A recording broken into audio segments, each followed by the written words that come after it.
My name is Gary Blanche and I'm 43 years old, and I'm dealing with an illness called multiple sclerosis, or as some people call it, MS. Good afternoon, it's Co-op Pharmacy delivery for you. Thank you.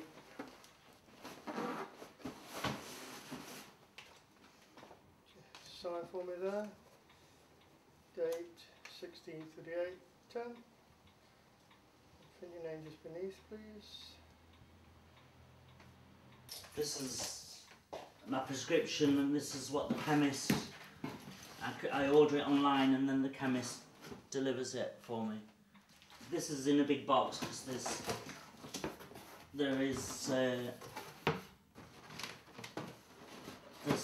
the bags for my catheter, and they're quite bulky, so they always put it in a big box because they're a box full, you see. This is only half of what I have, so normally I get a delivery once a fortnight, with different things. Because there's lots more medication than this. This is only part of it.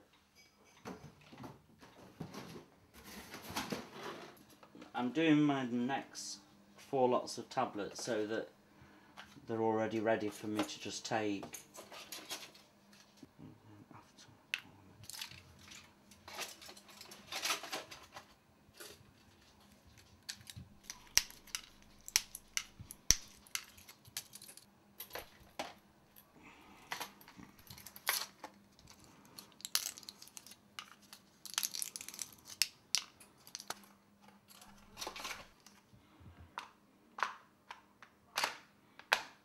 Now they're just ready for tomorrow. Well, it started about 10 years ago, and I was getting some strange symptoms, such as I was getting some numbness in my face and across my head, and my muscles would go into spasm in my shoulder and things like that. But it took quite a few years, another 5 years or so, before we put the symptoms together and realised that they were all connected. And then what actually topped it was I woke up one morning and the whole of my right hand side had gone numb completely. And then went to the doctors, and she thought that I'd actually got shingles, because there were patches on my leg that was really hot and burning, and then there'd been numbness around it and tingling, but nothing came out and nothing changed. So that's when she sent me to see a neurologist, and I realised straight away from the symptoms I'd had in the past, and that she'd sending me to see a neurologist. And I looked on the internet and basically put all the symptoms together and I realised before they did what was wrong with me. When I read it, it was like, it was a real shock, because everything I read, and it was like people's personal experiences, and they matched mine perfectly. Like theirs had been happening over years, and there were silly little things happening, and they'd not put 2 and 2 together. It was the same sort of thing. And as I read it, and as I went down the page, it was like a real big shock.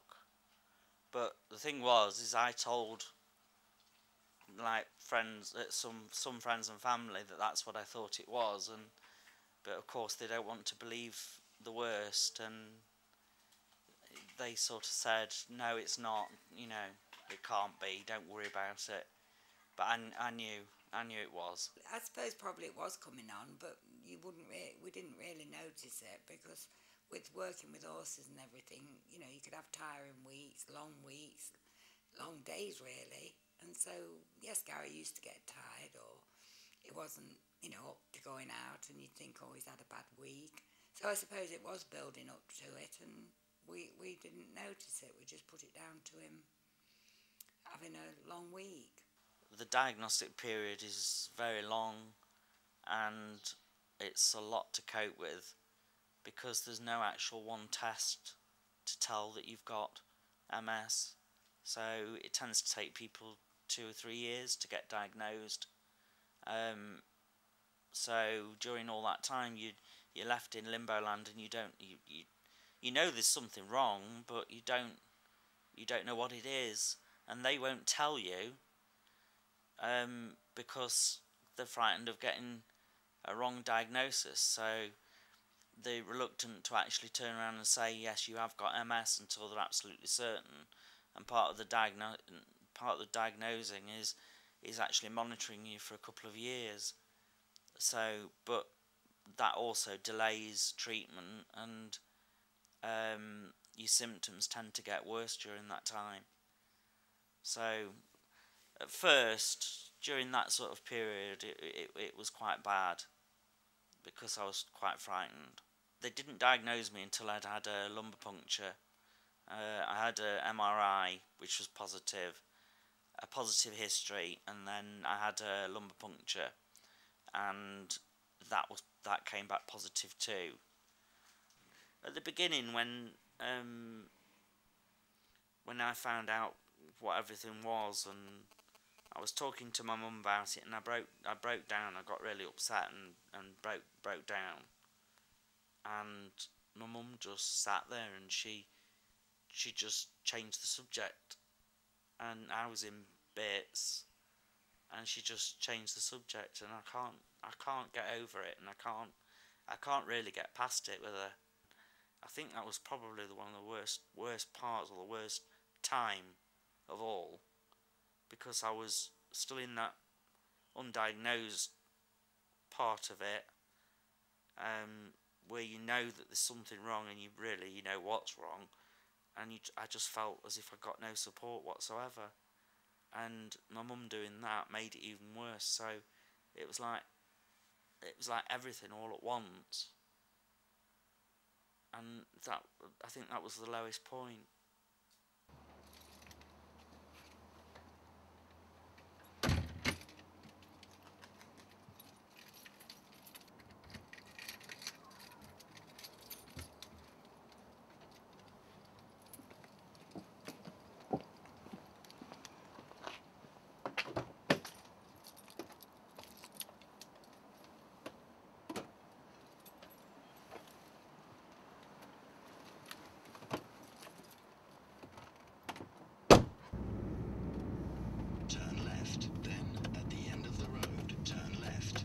Going to friends called Rita that I did actually used to work for.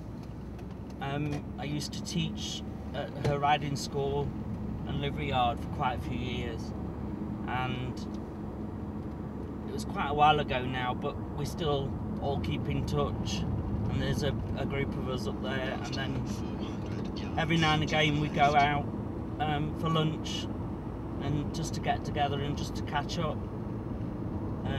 I used to go up a lot, even after I'd finished working for her, but now I don't go as often, as I'm not really able to. It's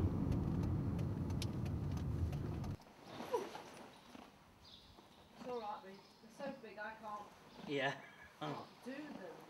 I know that's the trouble, the bigger they get, they're too high, aren't they? Yeah.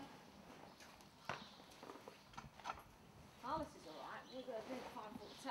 Yeah. No problem, we're moving 5'1". He used to look after the horses, and he used to teach, all from little children right up to adults, and teach them to ride. He used to break the horses in. He would, we'd buy young horses from the sales, and he would break them in for people to ride. He started out giving lessons, and he was obviously full of energy and everything, and then he gradually slowed down. You didn't know whether it was because we didn't know he'd got an illness at that point. We didn't know whether it was just that he was not enjoying it so much, or whether he was just, he said he was getting older, but at 30 it wasn't really getting older. It was more a case of, now we look back, that his illness was taking over. And so he decided to go into an office where it wasn't so physically draining. when he first left here, he still used to come back to see us, and he'd watch the horses, watch people having lessons and that sort of thing. I think really because he just missed them so much. But eventually he came less and less because it was too much for him. I think in his own mind he's still happy, he still misses the horses a great deal, and I think inwardly he still thinks a lot about them, but he can't show it because he can't do things with them.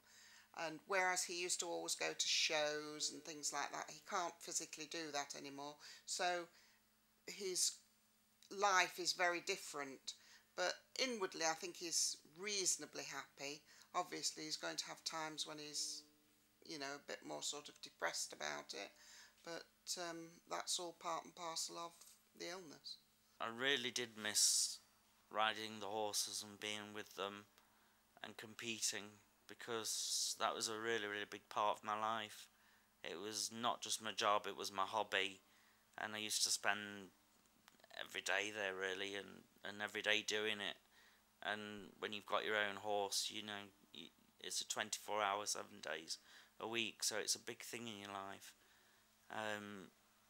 And I've very much missed not being able to just do things as I want to. I have to be well enough to do anything at all really in my life, where before, when you've not got a problem like this, you don't realise how good it is to be able to just do what you want when you want. I've come to terms with it now, because there's no point in actually fighting it, because that just makes it worse. You've got to just learn how to cope with it. I mean, I went through the stages that I suppose everybody goes through, is where you're quite shocked about it and you get upset and depressed, and I mean, depression's a big part of it anyway, because it actually does give you a chemical imbalance in your brain which causes depression. And I went through all that, but then I realised that you've got to work with it and not against it, because you'll never win and you just make it worse. So you've got to learn to work to cope with it, and that's what I've done. Having MS, having an illness, doesn't have to necessarily be MS. I think it teaches you how, it sounds strange, but it teaches you how to live your life, because although you're not living your life the same way and it's restricted, you learn that there's one thing that I read somewhere, that an old guy who's had MS for a lot of years, and he's regarded as a bit of a guru on one of the websites, and it's about the only thing that I've ever heard said that makes a lot of sense, is that you should look at MS as a series of road humps in the road. It doesn't stop you doing something, or it doesn't stop you going anywhere. It just slows you down, and you can still do it and you can still get there, and it's learning how to get there at the right speed and slow down. I soon realised that life was worth living again, that MS wasn't the end of everything, that I could do things, and as long as I did them the right way,